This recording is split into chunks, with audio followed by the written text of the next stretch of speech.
नमस्कार दोस्तों, आप सभी का स्वागत है हमारे चैनल पर। आज हम एक ऐसे विषय पर बात करने वाले हैं जो हमारे जीवन को भीतर से बदल सकता है। हम सभी जीवन में सुख, शांति और पुण्य कमाना चाहते हैं, लेकिन अक्सर हमें लगता है कि इसके लिए बड़े बड़े यज्ञ, दान या कठिन तपस्या करनी पड़ती है। परंतु संतों और शास्त्रों ने एक बहुत सरल मार्ग बताया है।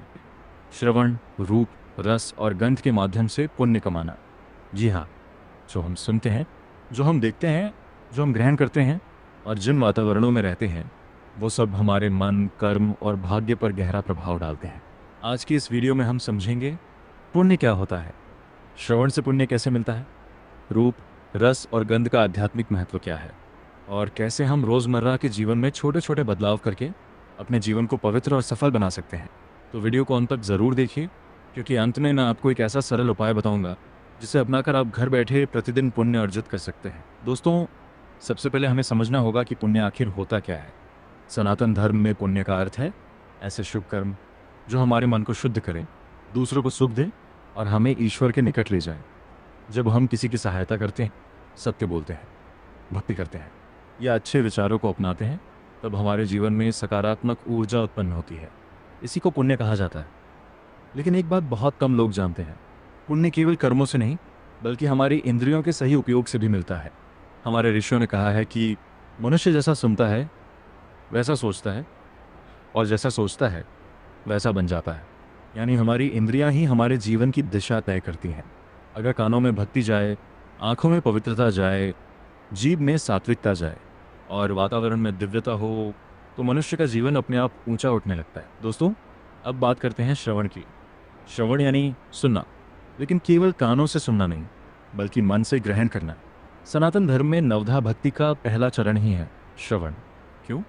क्योंकि जो हम सुनते हैं वही धीरे धीरे हमारे मन का हिस्सा बन जाता है। अगर कोई व्यक्ति रोज़ गाली गलौज, नकारात्मक बातें, झगड़े और अशांति सुनता है तो उसका मन भी वैसा ही बन जाता है। लेकिन अगर कोई व्यक्ति भगवान का नाम सुनता है, भजन सुनता है, कथा सुनता है, संतों के वचन सुनता है, तो उसके भीतर शांति उतरने लगती है। इसीलिए कहा गया है, जैसा श्रवण वैसा जीवन। आजकल लोग घंटों मोबाइल पर रील्स देखते हैं, नकारात्मक समाचार सुनते हैं, लेकिन यदि उसी समय का थोड़ा हिस्सा भी भक्ति, ज्ञान और सकारात्मकता को दिया जाए तो जीवन बदल सकता है। आपने देखा होगा, जब मंदिर में घंटियों की आवाज़ आती है, भजन बजते हैं या मंत्रोच्चार होता है, तो मन अपने आप शांत होने लगता है। क्यों? क्योंकि ध्वनि में शक्ति होती है। वैज्ञानिक भी मानते हैं कि ध्वनि तरंगे मन और शरीर पर गहरा प्रभाव डालती हैं। जब हम नमः शिवाय या हरे राम, हरे कृष्ण जैसे मंत्र सुनते हैं तो मन की नकारात्मकता कम होने लगती है। इसलिए दोस्तों, यदि आप पुण्य कमाना चाहते हैं तो सबसे पहले अपने श्रवण को पवित्र बनाइए। सुबह उठते ही भजन सुनिए, गीता के श्लोक सुनिए, संतों की वाणी सुनिए, माता पिता के आशीर्वाद सुनिए। यकीन मानिए, जीवन में चमत्कारिक परिवर्तन दिखाई देने लगेंगे। अब बात करते हैं रूप की।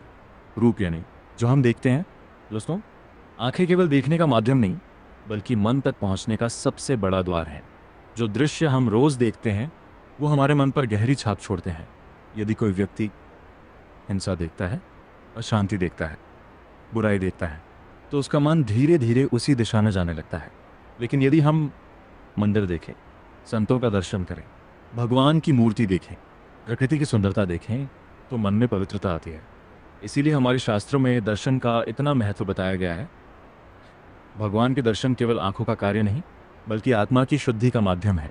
जब हम मंदिर में जाकर दीपक की लौ देखते हैं, आरती देखते हैं या भगवान के चरणों में ध्यान लगाते हैं, तो मन की अशांति धीरे धीरे समाप्त होने लगती है।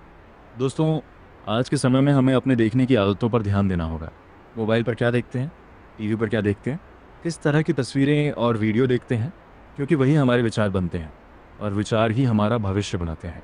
यदि आप पुण्य कमाना चाहते हैं तो प्रतिदिन कुछ समय भगवान की तस्वीर के सामने बैठिए, दीपक जलाइए, प्रकृति को निहारिए, सूर्योदय देखिए और अपने मन को शांत कीजिए। यही सच्चा आध्यात्मिक रूप है। अब बात करते हैं रस की। रस का अर्थ केवल स्वाद नहीं बल्कि जीवन की ऊर्जा से भी है। हम जो भोजन करते हैं उसका सीधा प्रभाव हमारे मन और विचारों पर पड़ता है। शास्त्रों में भोजन को 3 भागों में बांटा गया है: सात्विक भोजन, राजसिक भोजन, तामसिक भोजन। सात्विक भोजन जैसे फल, दूध सरल भोजन प्रसाद मन को शांत करता है। राजसिक भोजन अत्यधिक मसालेदार उत्तेजना बढ़ाने वाला भोजन मन को चंचल बनाता है। और तामसिक भोजन क्रोध आलस्य और नकारात्मकता बढ़ाता है। इसीलिए संत लोग हमेशा प्रसाद और सात्विक भोजन का महत्व बताते हैं। जब भोजन भगवान को अर्पित करके ग्रहण किया जाता है तो वह केवल खाना नहीं रहता बल्कि प्रसाद बन जाता है और प्रसाद में दिव्यता होती है। दोस्तों, यदि आप अपने जीवन में शांति चाहते हैं तो अपने भोजन को पवित्र बनाइए। क्रोध में भोजन मत कीजिए। भोजन से पहले भगवान को याद कीजिए और भोजन को केवल पेट भरने का साधन नहीं बल्कि ऊर्जा और साधना समझिए। अब बात करते हैं गंध की। गंध यानी सुगंध। दोस्तों, क्या आपने कभी महसूस किया है कि मंदिर में प्रवेश करते ही अगरबत्ती, चंदन, फूलों की सुगंध और धूप की खुशबू से मन शांत हो जाता है?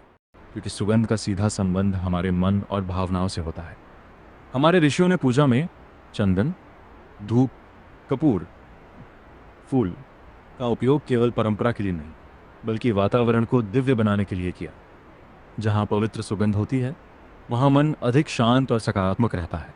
इसीलिए कहा जाता है कि घर का वातावरण ही घर की ऊर्जा तय करता है। यदि घर में रोज़ दीपक जले, धूप लगे, मंत्र गूंजे तो धीरे धीरे घर का वातावरण बदलने लगता है। नकारात्मकता कम होती है और मन में भक्ति बढ़ती है। दोस्तों, अब सवाल आता है कि आज के आधुनिक जीवन में हम इन बातों को कैसे अपनाएं? क्योंकि आज हर व्यक्ति व्यस्त है। लेकिन सच्चाई यह है कि आध्यात्मिकता के लिए अलग समय नहीं, सिर्फ सही दिशा चाहिए। आप छोटे छोटे बदलाव करके भी पुण्य कमा सकते हैं। सुबह उठते ही भगवान का नाम सुनिए। मोबाइल खोलने से पहले प्रार्थना कीजिए। दिन में सकारात्मक बातें सुनिए। किसी का अपमान करने से बचिए। घर में पूजा स्थान बनाइए। दीपक और अगरबत्ती जलाइए। भोजन से पहले धन्यवाद दीजिए। भोजन को प्रसाद समझकर ग्रहण कीजिए। और सबसे महत्वपूर्ण, अपने आसपास सकारात्मक वातावरण रखिए। याद रखिए, पुण्य केवल मंदिर जाकर नहीं मिलता बल्कि हर पल सही सोच और सही वातावरण से मिलता है। दोस्तों, मनुष्य का जीवन बहुत अनमोल है। हम रोज़ धन कमाने में लगे रहते हैं लेकिन असली संपत्ति पुण्य है। धन यही रह जाता है लेकिन पुण्य आत्मा के साथ जाता है। जब हम अच्छे शब्द सुनते हैं, पवित्र दृश्य देखते हैं, सात्विक भोजन ग्रहण करते हैं और दिव्य वातावरण में रहते हैं तो धीरे धीरे हमारा मन बदलता है। और जब मन बदलता है तो भाग्य भी बदलने लगता है। इसलिए दोस्तों, अपने जीवन को पवित्र बनाइए क्योंकि पुण्य कमाने का सबसे सरल साधन हमारी अपनी इंद्रियां ही हैं। अगर आपको ये वीडियो पसंद आई हो तो वीडियो को लाइक ज़रूर करें और कमेंट में लिखें, हरि नाम ही सच्चा धन है। चैनल को सब्सक्राइब करें और बेल आइकन ज़रूर दबाएं ताकि ऐसी ही आध्यात्मिक और ज्ञानवर्धक वीडियो आप तक पहुंचती रहें। धन्यवाद। जय श्री राम। हर हर महादेव।